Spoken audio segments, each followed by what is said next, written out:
Bonjour et bonsoir, chers amis. Nous allons parler aujourd'hui de l'actualité socio-politique taïwanais et chinois.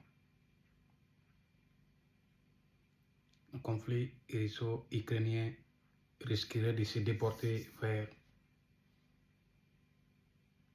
la Chine et Taïwan.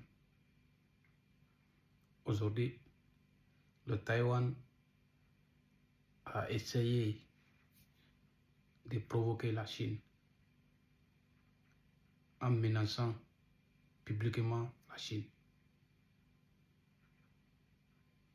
Ils ont essayé de faire une démonstration militaire de haute qualité, d'après les Taïwanais. De haute qualité. Ils sont allés dans les mers pour faire vraiment une démonstration avec un missile, avec tous les ingrédients, car c'est comme ça on va dire, les accompagnements, tout et tout, et la démonstration a été succès, d'après les Taïwanais. Et jusqu'à maintenant, le gouvernement chinois n'a rien fait d'abord, n'a pas fait encore communiquer, mais la Chine d'abord, il est là à analyser d'abord c'est quoi qui les a poussés à nous provoquer de la sorte.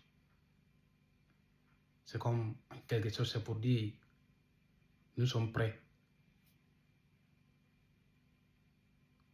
Vous pouvez faire ce que vous voulez faire, mais nous sommes prêts. Et la Chine, nous savons tous, la Chine n'aime pas ça.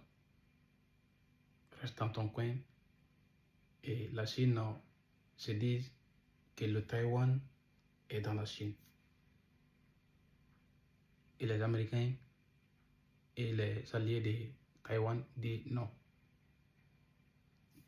Taïwan c'est un pays souverain, la Chine c'est un pays souverain.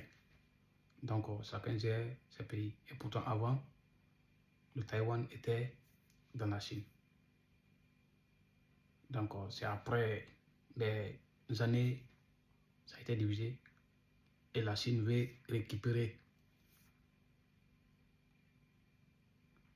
Donc maintenant, bientôt, le conflit russo-ukrainien va prendre fin. Ils vont déménager vers la Chine. C'est comme ça qu'ils font, malheureusement. Ils sèment ou ils manipulent des personnes pour que le matériel qu'ils ont produit, ils puissent les vendre. Mais malheureusement, jusqu'à présent, certains politiciens n'ont pas encore compris ça.